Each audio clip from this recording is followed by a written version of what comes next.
नमस्कार दोस्तों, आप सबका स्वागत है। महाभारत से श्रीमद् भागवत गीता तक एक दिव्य यात्रा के चैप्टर 8 में भूमन्यु का युवराज अभिषेक और भरत वंश की नई दिशा। इस अध्याय में हम बातचीत करेंगे सम्राट भरत ने उत्तराधिकारी की घोषणा कैसे की, भूमन्यु कौन थे, युवराज अभिषेक का भव्य समारोह कैसे हुआ, भरत वंश को नई दिशा कैसे मिली। सम्राट भरत अपना निर्णय ले चुके थे।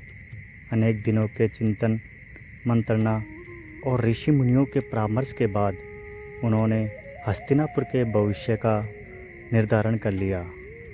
उस शुभ दिन पूरे हस्तिनापुर को दुल्हन की तरह सजाया गया। राजमहल के द्वारों पर पुष्पमालाएं लटकाई गई, सड़कों पर रंगोली बनाई गई और मंदिरों में वैदिक मंत्रों का उच्चारण होने लगा। प्रजा समझ चुकी थी कि आज कोई अत्यंत महत्वपूर्ण घोषणा होने वाली है। राजसभा में सभी मंत्री, सेनापति, ऋषि, विद्वान और पड़ोसी राज्यों के राजा उपस्थित थे। सम्राट भरत सिंहासन से उठे और सभा के मध्य आकर बोले, राज्य की सबसे बड़ी शक्ति उसका भविष्य होता है, इसलिए आज मैं हस्तिनापुर के भावी शासक की घोषणा करता हूँ। पूरा सभा कक्ष शांत हो गया। सम्राट भरत ने भूमन्यु को अपने पास बुलाया। युवा भूमन्यु ने विनम्रतापूर्वक आगे बढ़कर सम्राट के चरण स्पर्श किए। भरत ने उनके कंधों पर हाथ रखते हुए कहा, आज से तुम केवल मेरे पुत्र नहीं बल्कि हस्तिनापुर के भविष्य की आशा हो। तुम्हारा प्रत्येक निर्णय धर्म, सत्य और न्याय पर आधारित होना चाहिए। इसके बाद राजपुरोहित ने वैदिक मंत्रों के बीच अभिषेक की विधि प्रारंभ की। पवित्र नदियों के जल से भूमन्यु का अभिषेक किया गया। स्वर्ण कलशों से पवित्र जल अर्पित किया गया। शंखनाद और नगाड़ों की गूंज से पूरा राजमहल गूंज उठा। सम्राट भरत ने अपने हाथों से युवराज का मुकुट भूमन्यु के मस्तक पर धारण कराया। उसी क्षण पूरी सभा एक शोर में गूंज उठी, युवराज भूमन्यु की जय, युवराज भूमन्यु की जय। महर्षियों ने आशीर्वाद दिया, धर्म तुम्हारा मार्गदर्शन करे, सत्य तुम्हारी शक्ति बने और न्याय तुम्हारी पहचान बने। भूमन्यु ने हाथ जोड़कर संकल्प लिया, मैं जीवन भर हस्तिनापुर की प्रजा को अपने परिवार की तरह मानूंगा और सदैव धर्म के मार्ग पर चलूंगा। सम्राट भरत की आंखों में संतोष झलक रहा था। उन्हें विश्वास हो गया था कि भरत वंश अब सुरक्षित हाथों में है। युवराज अभिषेक संपन्न होने के बाद पूरे हस्तिनापुर में उत्सव का वातावरण था। राजमहल से लेकर नगर की गलियों तक दीप जलाए गए। नागरिक अपने नए युवराज के स्वागत में फूल बरसा रहे थे। भूमन्यु ने सबसे पहले पिता सम्राट भरत और सभा में उपस्थित सभी ऋषि मुनियों के चरण स्पर्श किए।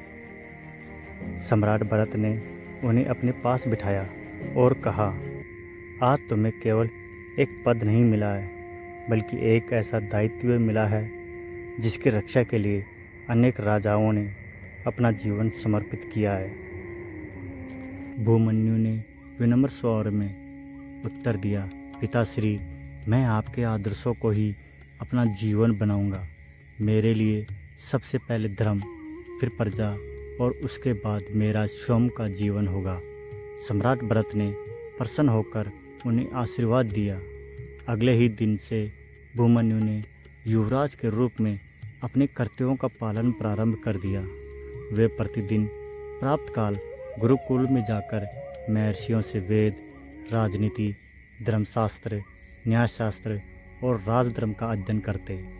इसके बाद राजसभा में उपस्थित होकर राज्य के कार्यों को ध्यानपूर्वक देखते। सम्राट भरत चाहते थे कि युवराज केवल ग्रंथों से ही नहीं बल्कि वास्तविक जीवन से भी शासन करना सीखे। इसी कारण वे भूमन्यु को अपने साथ विभिन्न क्षेत्रों के भ्रमण पर ले जाते। दोनों कभी किसानों के खेतों में पहुंचते, कभी सैनिकों के शिविरों में, तो कभी व्यापारियों के बाजार में। भरत हर स्थान पर एक ही बात कहते, जिस राजा को अपनी प्रजा का जीवन नहीं पता, वह कभी महान शासक नहीं बन सकता। अभिमन्यु प्रत्येक व्यक्ति की बात ध्यान से सुनते।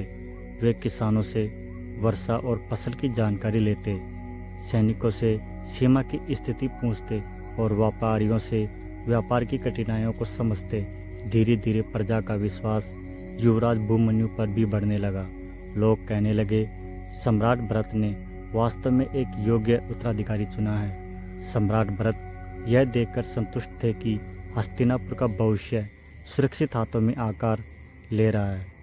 समय के साथ अभिमन्यु के भीतर एक आदर्श शासक के सभी गुण स्पष्ट दिखाई देने लगे। अब वे केवल युवराज नहीं बल्कि भरत वंश की नई आशा बन चुके थे। समय के साथ युवराज अभिमन्यु ने राजकार्य की प्रत्येक जिम्मेदारी को पूरी निष्ठा से निभाना प्रारंभ कर दिया। वे केवल राजमहल तक सीमित नहीं रहते थे, बल्कि स्वयं राज्य के विभिन्न भागों का भ्रमण करते और प्रजा की समस्याओं को समझते थे। सम्राट भरत दूर से अपने उत्तराधिकारी को देखते और संतोष का अनुभव करते। उन्हें विश्वास हो गया था कि हस्तिनापुर का भविष्य अब सुरक्षित हाथों में है। एक दिन उन्होंने अभिमन्यु को राजमहल के एक शांत कक्ष में बुलाया। उन्होंने कहा, पुत्र, याद रखना, राजा का मुकुट सोने का अवश्य होता है, लेकिन उसका भार लोहे से भी अधिक भारी होता है। जिस दिन राजा अपने कर्तव्यों को भूल जाता है, उसी दिन उसके राज्य का पतन प्रारंभ हो जाता है। अभिमन्यु ने विनम्रता से उत्तर दिया, पिताश्री, मैं आपके प्रत्येक उपदेश को अपने जीवन का नियम बनाऊंगा। मेरे लिए राज सिंहासन सम्मान नहीं बल्कि सेवा का माध्यम होगा।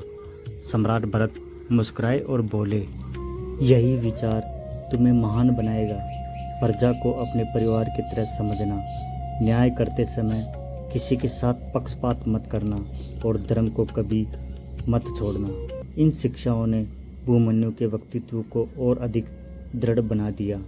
कुछ समय बाद सम्राट भरत ने राज्य के अनेक महत्वपूर्ण कार्यों की जिम्मेदारी अभिमन्यु को सौंपनी प्रारंभ कर दी।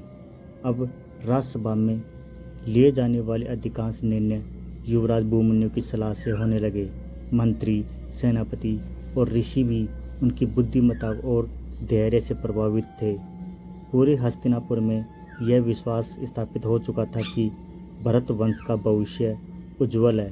सम्राट भरत ने एक बार राज्यसभा में कहा, आज मैं निश्चित हूँ, क्योंकि हस्तिनापुर को ऐसा युवराज मिल चुका है जो धर्म, न्याय और सत्य की रक्षा करेगा। सभा में उपस्थित सभी लोगों ने खड़े होकर युवराज अभिमन्यु का अभिनंदन किया। उस दिन से भरत वंश ने एक नए युग में प्रवेश किया। यह केवल उत्तराधिकारी का परिवर्तन नहीं था, बल्कि उन आदर्शों का स्थानांतरण था जिन्होंने हस्तिनापुर को महान बनाया। इस अध्याय में हमें यही सीखने को मिलता है कि एक महान राजा अपनी अगली पीढ़ी को भी महान बनाता है। राजसत्ता का उद्देश्य सेवा है, अधिकार नहीं। धर्म, सत्य, न्याय किसी भी राज्य की सबसे बड़ी नींव है। योग्य उत्तराधिकारी ही किसी साम्राज्य की स्थिति सुनिश्चित करता है। गुरु और पिता की शिक्षा जीवन भर मार्गदर्शन करती है। दोस्तों, आज का प्रश्न है, यदि आपको अभिमन्यु का एक गुण चुनना हो तो आप किसे सबसे महत्वपूर्ण मानेंगे?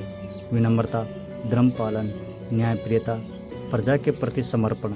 अपना उत्तर कमेंट्स बॉक्स में जरूर दें। अगले अध्याय चैप्टर 9 में हम देखेंगे कि महाराज अभिमन्यु का शासन और भरत वंश का विस्तार। इस अध्याय में हम क्रमबद्ध रूप से जानेंगे कि युवराज से महाराज बनने तक अभिमन्यु ने हस्तिनापुर को कैसे आगे बढ़ाया और भरत वंश की अगली पीढ़ी की नींव कैसे रखी।